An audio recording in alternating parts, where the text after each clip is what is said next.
Hey everybody, just want to do a quick little walk around video on the Pacific Great Eastern M19-30 Speeder. I just bought this on Friday, July, I believe it was 16th. So I'm just going to do a real quick little walk around on it, show you how what it needs to be done and the condition that it's in. It's actually not as bad as you guys think it is. So let's get started. First of all, in the front here, you can tell it doesn't have any window glass. It does have the wipers and wiper motors. I'm going to see if I can't rebuild those and reuse them. If not, well, then we'll just buy some new ones. It does have the single cylinder Popper Fairmont motor in it. This is a Canadian built motor. Okay, I got a rag in there. I do have the water jacket cover, or the water jacket, I think it's called a water jacket, I don't know, whatever, the neck that goes in there, I have that. The head, as you can see, is missing, but I do have the head. The motor does turn. Nice thing about this, aluminum frame construction, should be able to be kept square. It does have the handles right on the front. Right here, as you can see, right there and right there are headlight mounts. Whether I use those or not, we will see. That's on the side. Other than that, the body, just some cracked paint. Right down here, I do have the sweeps. I got off another PGE number 45. I kind of took them off of that, so I do have the sweeps to go in there. On this side here, kind of hard for me to see. Let's see here.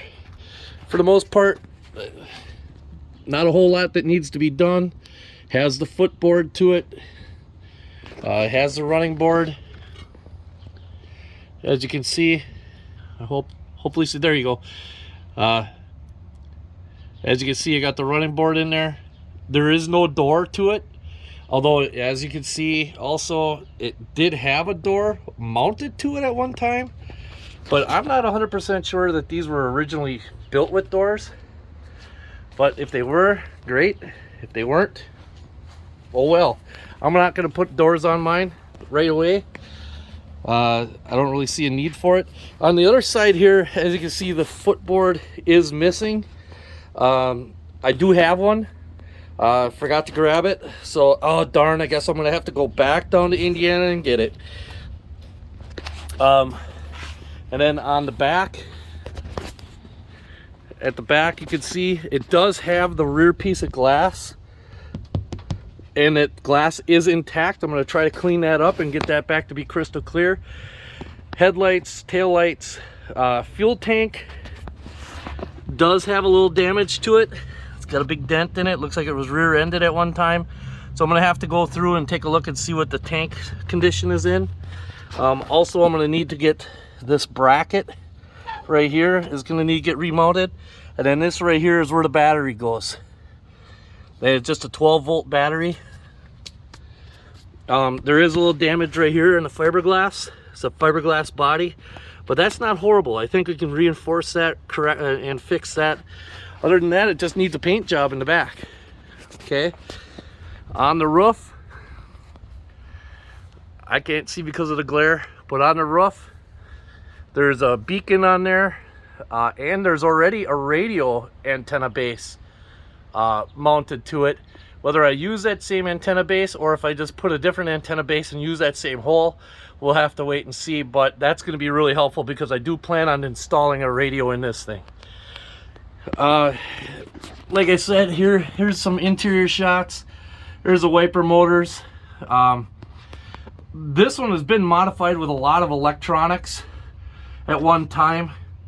You have a flasher beacon, you got headlights, you got wiper motors, wiper motor here and here.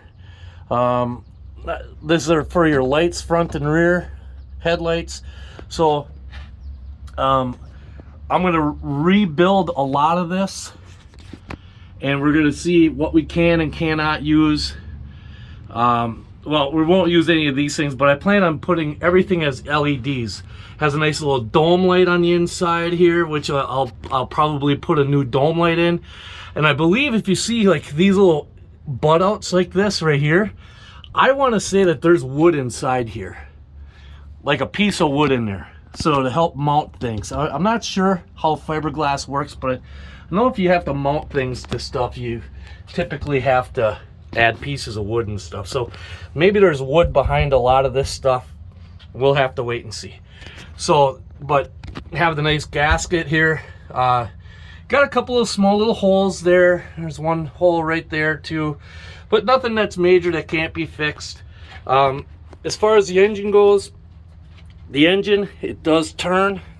So right there, that's a major plus.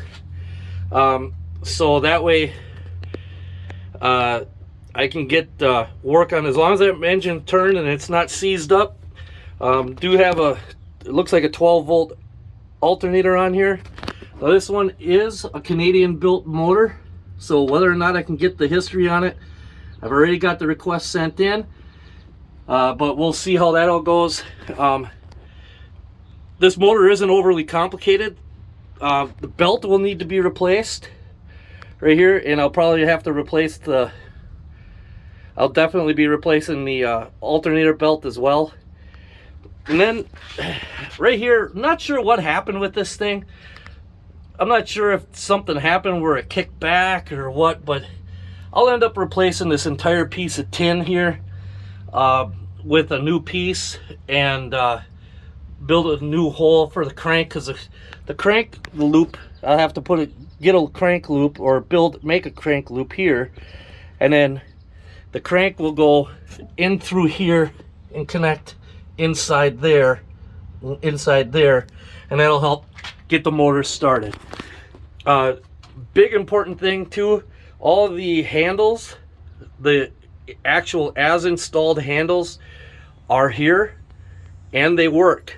So I'll need to get a new battery gauge and things of that nature, and obviously seats. That little bad boy right there is a heater. Right in here is, which was, you know, being in Canada, you kind of needed heat. Right there, that's a toolbox. This thing runs off a buzz coil. So there's another one right here. I just noticed yesterday though, this one's gonna have to be completely rebuilt. I'll probably just build 2 new ones and mount them. That's not a big deal. Just sheet metal in basic shapes. So these right here, these two, there's a shelf on the M19-45. There is a shelf that runs the entire width of this thing, and so I'm gonna make myself a nice hardwood shelf that goes back in here and mount it to those, and we'll have to, you know, that'll make it a little comfortable. I'll put some my speedometer display in the center of it, probably a couple of cup holders, things of that nature. It's just to make the shelf a little creature comforty for when we're out on the road on the beautiful excursions. Otherwise, the interior, I'll probably repaint the entire interior. It needs to be washed really well, gone through. Thing's been sitting probably for 20 plus years. You know, but for the most part, this thing is not in horrible shape. It really isn't. And I mean, I'll need to replace these with some new hardwood mounts. There's one that I should probably put here. I have the cover for this, or I have a cover for one like this, but it's short. It only comes out to about here. So I'll probably just use it as a template to cut my holes out here and here for around the gas gauge. And then what I'll do is I'll go and make it up here, and I'll make this all look pretty. So otherwise, that's it, guys. Look forward to having you guys see everything as we go along with rebuilding this. Thanks for watching.